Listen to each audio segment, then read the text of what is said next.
huge nerfs to Mythic Plus dungeons, and corruption returns at 11.1.5, content reveal. These Mythic Plus nerfs are big, and it goes to what Blizzard's getting at here. They want Mythic Plus to be easier. We already know 2s and 3 keys are no longer, dropping your timers anymore. No more death penalties. Big deal from Blizzard here. They want to make sure that Mythic Plus is more accessible this season, easier this season, and more fun this season. Let's see what Kalani has to say. Hey folks, this is Kalani. It's been a busy week in World of Warcraft. Season 2 had a bit of a bumpy start, but there have been some huge nerfs to the Mythic Plus dungeon system specifically that will make jumping into keys and progressing through the key levels much easier. Good. Patch 11.1.5 was also just revealed, and the PTR is up already so we can see how things are shaping up, and it's actually very surprising. We're going to have a lot of different ways to get very high item level gear in 11.1.5, and there will be a lot of content to keep us busy. So let's break it all down in this week's WoW News video. Now before we jump in, be sure to hit up that like button and subscribe so you never miss another video. Do it. First up this week, Mythic Plus dungeons were nerfed quite considerably in quite a few different ways. To start with, while you're in a +2 or a +3 key, deaths will no longer cause any penalties to your timer. So good. And I don't care about this shit on the back end, +12, +13, whatever. You want a death penalty, that's fine. That's some chaotic shit. But in the early parts of Mythic Plus, the best part about this is most people jumping into Mythic Plus for the first time are going to do a +2, right? That's to dip their toe in the water. And the thing that breeds more toxicity than anything is early deaths in a +2 run, because people start to get pissed off because you're taking time off the timer. This is great because deaths now will not breed toxicity as much, at least, because you're not hurting the entire group when you die. A +2 and 3 is a great way to get intros into Mythic Plus. It's a great way to get started on it. And now you're going to have less toxicity in the runs because you're not going to be dealing with the fact that you're destroying the timer every time you die. It's great. You can die Very as good many change. times as you want. I kind of wish they would spread it across the board, but I understand. We can't get everything. We're at least getting this. That's great. In a +2 or +3 key now, and it won't negatively impact your timer or reduce the time you have to complete your dungeon and still upgrade your keystone.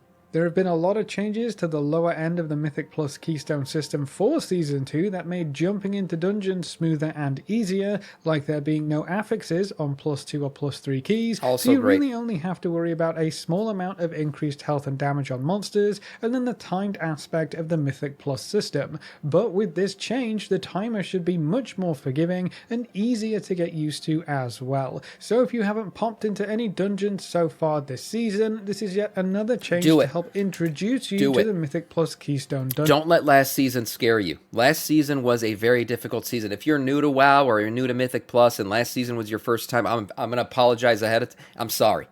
I'm sorry that Season 1 of The War Within was your first time dicking around in Mythic Plus. It was bad. It was very difficult. It's not usually like that. If you played in Dragonflight, you already knew this. Those seasons were much better than this last season was. Try Season 2. It's already better, and Blizzard nerfed it again since the season opened, so it's even better now. So try it. Give it just put in the tip. See how you feel.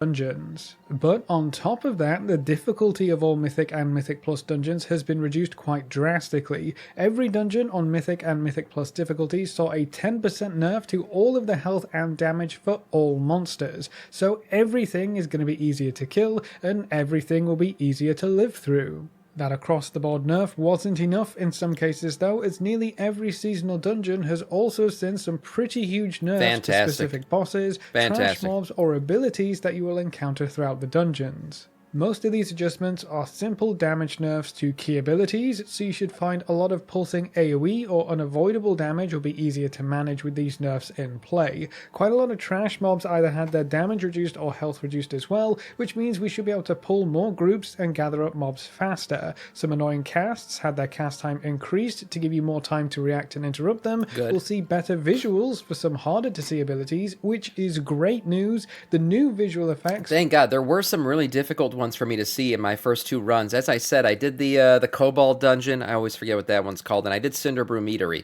And there were some points where, yes, there were some difficult spells to see just because of all the spell effects on the screen at once. I do like the new swirlies. They look very, very good. But there were other effects that I was like, where's this frontal going to hit? I can't really tell. Specifically frontals. Those were the ones that were difficult for me to see. If they visually update those, that's a great W for everybody running Mythic Plus. make it much easier to see when and No, I'm what not you early. need to The time dodge, changed. and having some abilities being telegraphed Daylight so well, savings. while others in the same boss fight are really hard to see, is kind of Dark jarring Flame at Cleft, times. yeah. So I'm glad to see visual improvements being made so quickly. And then in some cases, entire mechanics have been changed, like the squirrels in Mechagon that can now be attacked. So all in all, Mythic and Mythic Plus dungeons will be quite a bit easier with these hotfixes in play, and with them being hotfixes, they should all be active and in the game already. So there's still a bit of time to get some dungeons done for your weekly vault, and they're going to be even easier than they were at the launch of Season 2. Perfect. It kind of makes me wonder if the dev team aren't seeing as much participation in the Mythic Plus dungeon system as they were expecting or hoping for. Well, I will say off the bat, Season 1, it was already confirmed, had some of the lowest participation in the history of Mythic Plus. It was very bad in terms of participation rate. And not only that, the ones that did participate were like only playing the meta. It was like the highest base of meta spec we've ever seen in the game. Metas have always existed, right? It's a thing. You can't really avoid it. But the amount of people only running the meta spec was insane. It was like 70-something% of people doing keys were running the meta, which was crazy, which means a lot of people just weren't getting to get into Mythic Plus at all. So yeah, maybe these nerfs are because of that. Maybe week 1 they expected more participation. They didn't get as much. So hey, nerf it in the ground. I don't give a shit. The easier it is, at least at the front, the better. Nerfs came through very quickly, so I guess not enough players are dipping their toes into dungeons, or maybe players are struggling to get their keys done at all. Could be. I'm interested to know how you feel about dungeons so far this season. Are you interested in Mythic Plus Keystones with all the nerfs they've been getting? And how have you found the difficulty of your dungeon runs so far? Let me know what you think in the comments below. I did a +2 and a +3 in the first week. I didn't find it more or less difficult. I guess we were dying and the death penalty wasn't a thing, so I wasn't too worried about it. We timed both keys, which was great, but kind of learning some of the path and shit like that was a little bit, it was tough to get into at first, but once we got our rhythm, no, it was a pretty easy run. I felt like it was an easy intro into Mythic Plus, much better than the last season was. And I will say, Dark Flame Cleft, I thought was going to be more annoying than it was.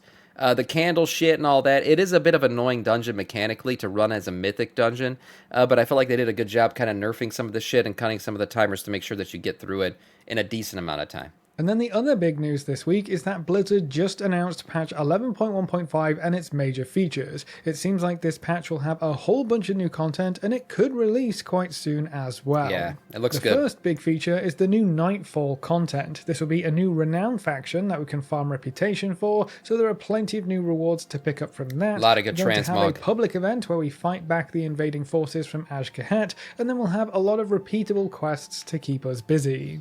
You'll also be earning a new currency that can be traded in for champion gear, and you can get pretty much any gear slot from this vendor, so this will probably act as something of a catch-up or just an alternate gearing path for solo content players in the patch. Or transmog. Now there are actually 2 sets of gear to choose from. One is kind of a Crusader approach. The white one is unbelievable. The white ones are so good, and I will say, I've said it before, these Hallowfall sets have been some of the best NPC faction-based sets that we've seen in the game. They're so damn good, and this white variation, damn. The other focuses on corrupted themes. Yeah, they're The great. Crusader set is white and black, while the corrupted set is pink and purple. Both look very Light and cool, Void, even if they awesome. are just recolors of the sets that we've had since the War Within started. The white and black set looks very cool in particular, and I may just use some of those pieces in my general transmog for my paladin. Yeah, The so corrupted good. side weapons also have special effects on them, so they could end up being quite powerful as well.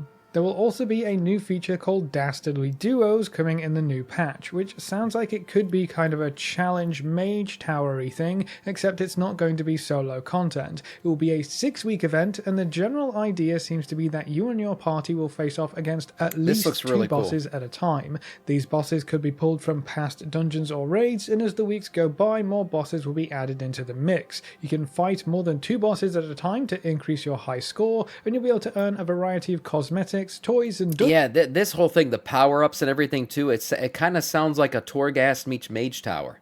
That's what this whole meets, like, Zekvir fight. That's what this whole thing sounds like. It's like powered up, it's like single-player boss fights or dual boss fights. You bring Bran into it as well, which is interesting. Plus power-ups, plus it sounds like a pretty damn cool thing. It's going to be a cool new challenge mode, and I think Blizzard sees one thing in particular, is that the player base loves challenge mode-based stuff. They really do. The Zekfir stuff, we were on it for 2 weeks on stream, and it was so much fun every day to get into it, even though I was repeating the same shit over and over. Finally overcoming that challenge was awesome. I mean, you guys saw me. I was out of fucking breath by the time that thing was done. It was a good time, and I'm excited to try this Dastardly Duos thing for sure.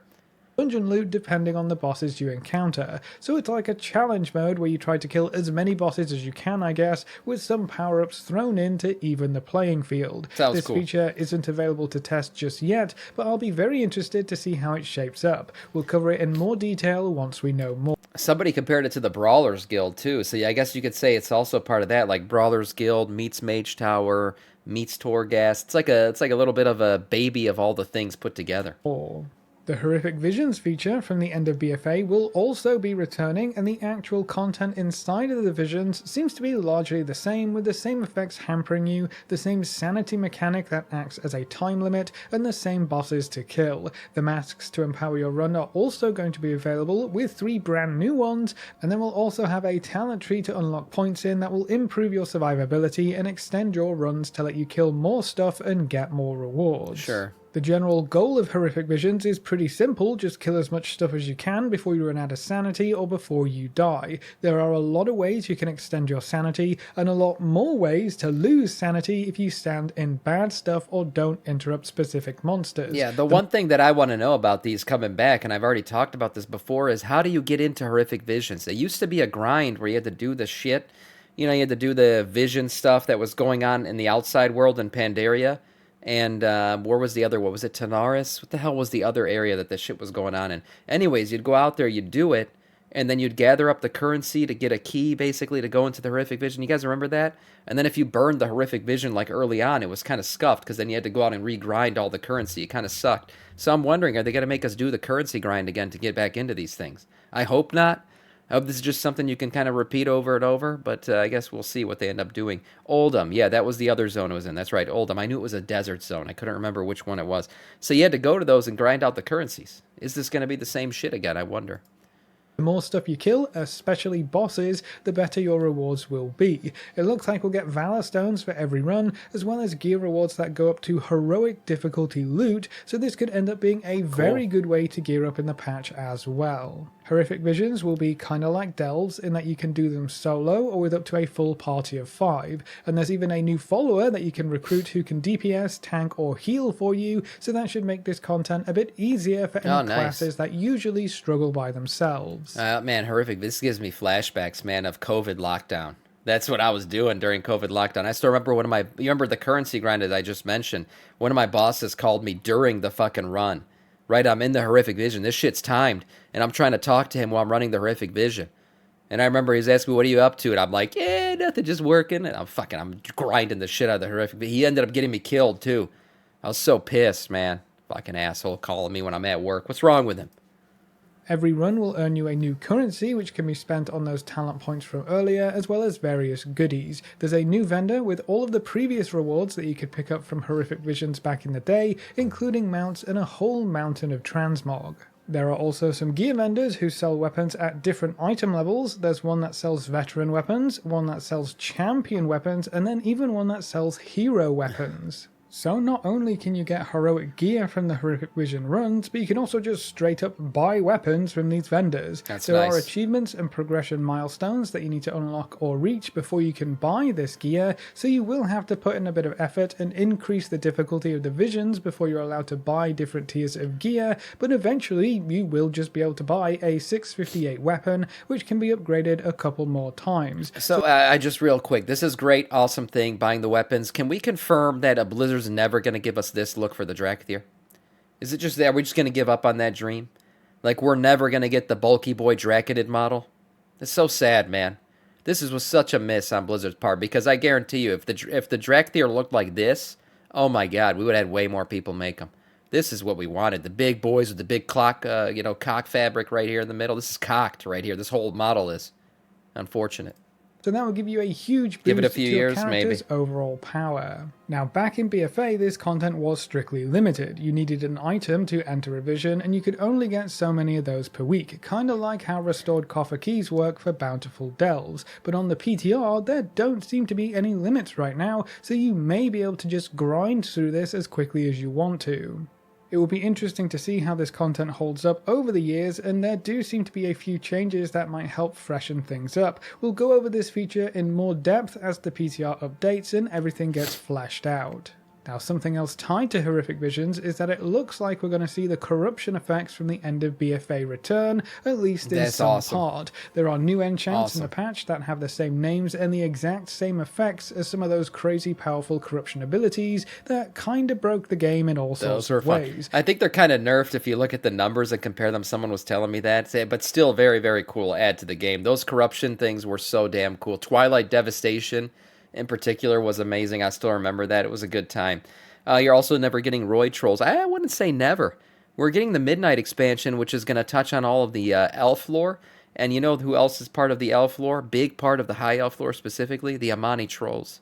And you know what the Amani Trolls look like? They look like roided up trolls. So I still think maybe we get playable Amani Trolls at some point. Who knows? I think they're going to be relevant again in the Midnight expansion. And that would be the time to give us them if they ever were.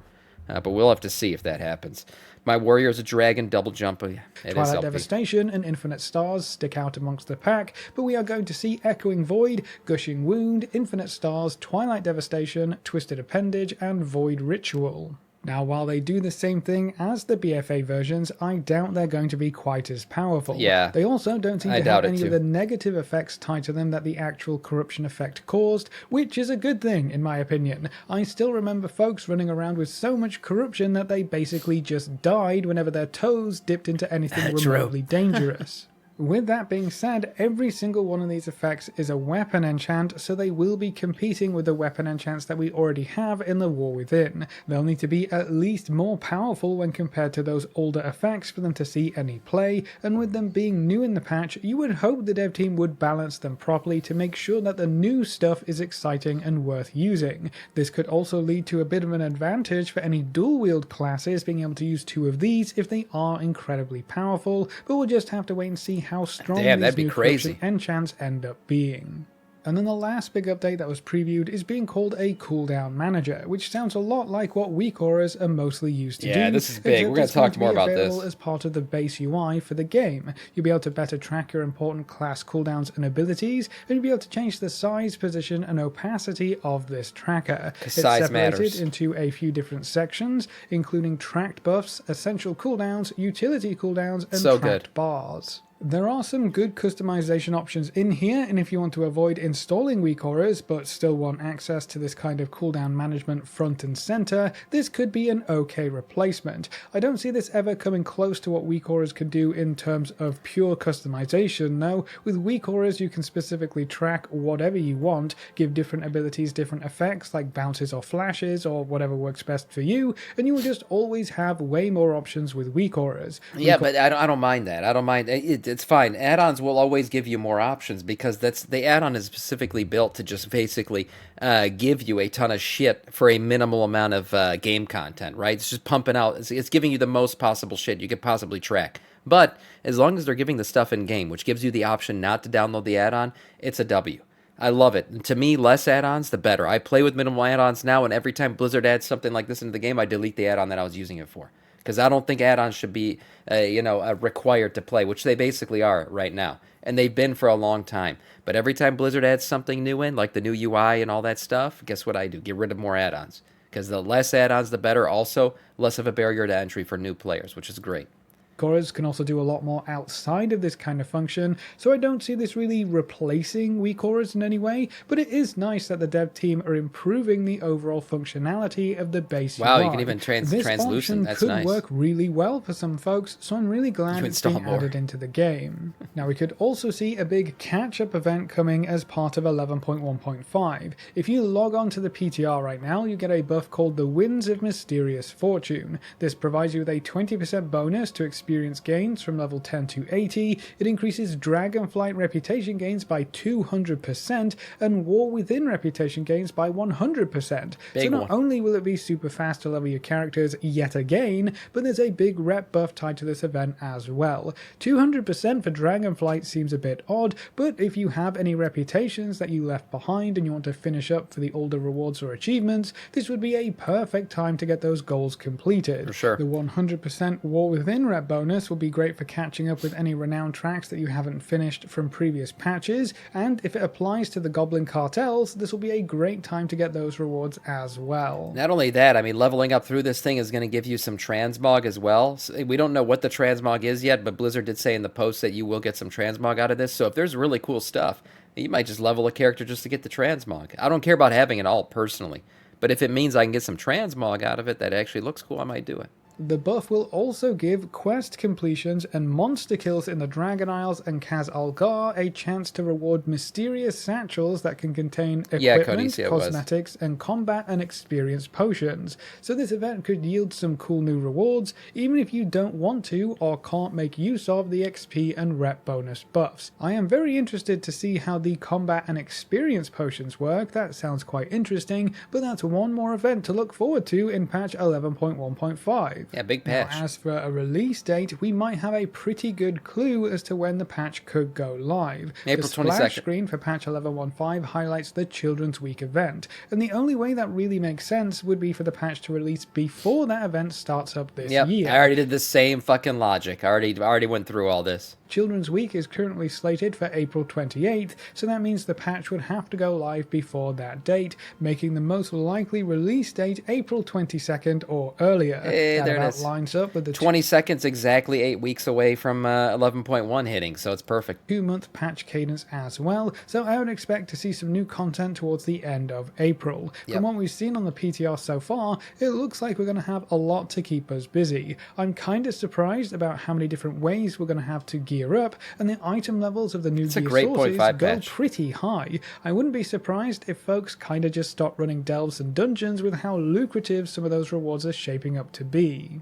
This content train isn't stopping anytime soon though. Now that patch 11.1.5 is on the PTR and ready for us to test, patch 11.1.7, the next content patch after 0.5 has appeared on the dev servers, which means the dev team will be starting their internal testing of that patch on top of everything else. With it being an internal server, there isn't any data mining for that patch yet, and I imagine we won't really get to see much of it until 11.1.5 actually launches, but we have had multiple patches being tested simultaneously on the PTR before, so I guess you never know, we may see what 11.1.7 has in store sooner than you might think. But that's everything that's been happening this week, so that's it for this week's WoW News video. What do you think of Mythic Plus dungeons getting nerfed even further? Does that make you more likely to hop into dungeons this season, or are you just not as interested in dungeon content? And how do you feel about patch 11.1.5 and the returning content from this early preview? Leave all your thoughts in the comment section below. A big thank you to all of our supporters over on Patreon and to all of our members here on YouTube. You can see their names floating by on screen. If you're interested in supporting the channel, you can find the links in the description or click the join button just below the video. If you enjoyed the video or found it useful in any way, make sure to subscribe and ring that notification bell so you're always kept up to date. Thanks for watching, folks. Good luck and have fun, and as always, I will see you next time. Yeah, great video. Great summary of things, and yes, Mythic Plus nerfs. Big time W. I said it in the video. I'll say it again. Awesome stuff. The UI updates, awesome stuff. This 0.5 patch looks to be packed full of great things. So excited to see where it all goes. And yeah, April 22nd release date for sure.